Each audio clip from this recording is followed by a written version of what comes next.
சென்னை மெரினாவில் வந்துட்டு ஏர் show program வந்து நடத்திட்டு இருந்தாங்க. பல வித ஊரில் இருந்தெல்லாம் நிறைய மக்கள், எதிர்பாராத விதமான மக்கள் வந்திருந்தாங்க.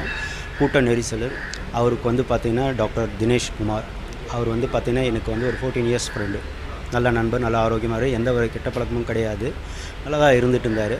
இந்த ஷோ முடிச்சுட்டு வெளியில் வரும்போது பைக் எடுக்கும்போது அவரும் அவரோட பையன் 5 வயசு பையன் 2 பேரும் வரும்போது வெயில் தாங்க முடியாமல் கீழே, அதுவும் கூட்ட நெரிசலில் தள்ளி கீழே விழுந்த உடனே அவர் கான்சியஸ் போயிருக்கு. கரெக்டாக பார்த்தசாரதி ஆர்ச் இருக்குது பார்த்தீங்களா, அந்த பார்த்தசாரதி ஆர்ச், ஆமாம், பார்த்தசாரதி ஆர்ச்சிக்கிட்ட அந்த இடத்துல அவர் விழுந்துட்டார். விழுந்த உடனே பொதுமக்கள் வந்து என்ன பண்ணிட்டாங்க, அவரை கூப்பிட்டுட்டு ஃபஸ்ட் எய்ட் பண்ண பார்த்துருக்காங்க. அவருக்கு கான்சியஸ் இல்லைன்னு தெரிஞ்ச உடனே மெடிக்கல் எமர்ஜென்சி ஆம்புலன்ஸ் கால் பண்ணி அங்கேருந்து ஓமத்தூர் மருத்துவமனைக்கு கொண்டுட்டு போய் சேர்த்தாங்க. ஓமத்தூர் மருத்துவமனையில் வந்து இவர் வந்து ஆல்ரெடி இவர் வந்து டெத் ஆகிட்டார். அதனால் இது நீங்கள் ராயப்பேட்டை கவர்மெண்ட் ஹாஸ்பிட்டலுக்கு கொண்டுட்டு போகிறீங்கன்னு சொல்லிவிட்டு அங்கேருந்து இங்கே வந்துட்டாங்க. ஆனால் கவர்மெண்ட் கொஞ்சம் இது ப்ரிஃபரன்ஸ் இது பண்ணியிருந்தாங்கன்னா நல்லாயிருக்கும். நேற்று பார்த்தீங்களா இவ்வளோ க்ரௌட் இருந்துச்சு, என்ன அரேஞ்ச்மெண்ட்ஸ் பண்ணியிருக்காங்க? எனக்கு தெரிஞ்சு வந்து பார்த்தோன்னா ஃபியூ பிளேஸில் வந்து ஏதோ டாய்லெட்ஸு இந்த மாதிரி இருந்தது. ஆனால் வாட்டர் வசதி யாருக்குமே வந்து பொதுமக்களுக்கு குடி தண்ணீருடைய வசதி இருந்த மாதிரி எனக்கு தெரியல கூட்ட நெரிசலில். அப்புறம் ஒரு மெடிக்கல் எமர்ஜென்சி வச்சுருக்காங்களா இல்லையான்னு தெரியல. கூட்ட நெரிசல் என்னால் பார்க்க முடியல. ஆனால் டாய்லெட்ஸு மொபைல் டாய்லெட்ஸ் மாதிரி இருந்தது. இவ்வளோதான் வந்து பண்ணியிருந்தாங்க. மயங்கி விழுந்து எவ்வளோ நேரம் கழிச்சு ஆம்புலன்ஸ் கிட்டத்தட்ட ஒரு 20 மினிட்ஸ் மேலே இருக்குது சார். 20 மினிட்ஸ் மேலே இது வந்து சொல்லியிருக்காங்க. நான் நேரில் பார்க்கல. என்னோட ஃபேமிலிலாம் இருக்காங்க. அவங்களுக்கு அவருக்கு ஏதாவது வேறு ஏதாவது இடைநோய்கள் இருக்குது, அது மாதிரி ஏதாவது சொல்கிறாங்க? என்னங்க சார்? வேறு ஏதாவது ஒரு பிரச்சனை இருந்தது? இல்லைங்க, அவருக்கு எந்த பிரச்சனையும் கிடையாதுங்க. ஏஜ் 13 இயர்ஸ் தான் ஆகுது அவருக்கு. எந்த ஸ்மோக்கிங் கிடையாது, ட்ரிங்க்கும் கிடையாது, எந்த ஒரு கெட்ட பழக்கமும் கிடையாது அவருக்கு. ஹெல்த் டிபார்ட்மெண்ட்லேருந்து என்ன சொல்கிறாங்க, எல்லாரும் வந்து இதனால கூட்ட நெரிசலாலையோ வேறு எதுவும் பிரச்சனை இல்லை, மிஸ்மேனேஜ் பண்ணாலும் இல்லை, எல்லாமே அவங்களுக்கு ஏதோ உடலில் பிரச்சனை இருந்தது அதனால் இறந்து போட்டாங்க. இல்லை சார், இல்லைங்க, எனக்கும் அவருக்கும் வந்து பார்த்திங்கன்னா 14 இயர்ஸாக பழக்கம் இருக்குது.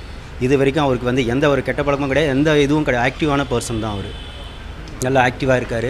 நல்லா நல்லா ஒரு மார்னிங் நாங்கள்லாம் வந்துட்டு டூர் போவோம், இயர்லி ஆனுவல் ட்ரிப் வைப்போம். அதெல்லாம் பார்த்திங்கன்னா மார்னிங் 5:30 6 o'clockலாம் வந்து வாக் பண்ணுறவர், நல்லா இது பண்ணுறவர், ஹெல்த்தியாக இருக்கவர் தான். எங்கள் டீமில் வந்து யாருக்கும் வந்து இந்த மாதிரி ஒரு இது இல்லாமல் தான் இருந்தோம் நாங்கள். இது சொல்கிறாங்க இல்லை, இன்னும் எந்த ரிப்போர்ட்டும் எதுவும் தெரியல சார் எங்களுக்கு. ஆனால் ஆக்டிவாக தான் இருந்தார், நல்லா ஒர்க் பண்ணிட்டு இருந்தார். அவர் வந்து பேட்டன்ட் ஏஜென்ட்டாக இருக்கார். அவர் வந்து கிண்டியில் வந்து இன்டெலெக்சுவல் ப்ராப்பர்ட்டி.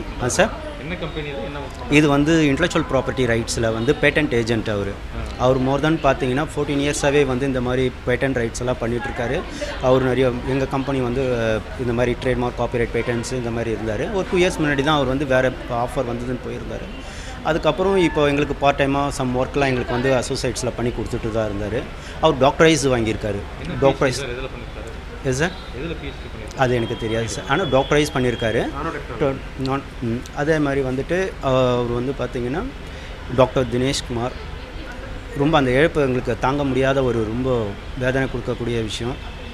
இந்த ஏர் ஷோ வந்துட்டு கொஞ்சம் இன்னும் ப்ரிப்பேராக பண்ணியிருந்த கவர்மெண்ட் பண்ணியிருந்தால் நல்லா இருந்திருக்கும்.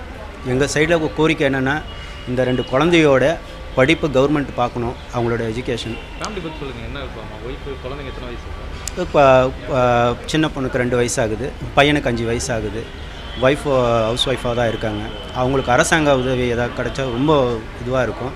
ஆனால் எங்களால் ஏற்றுக்கொள்ள முடியாத ஒரு விஷயமா இருக்குது. இது வந்து ஒரு இறப்பு, இந்த பிரிவு வந்து ரொம்ப வேதனையை கொடுக்கக்கூடிய விஷயமா இருக்குது. அவ்வளோதான் சார். என் பேர் சி. பாலச்சந்தர்.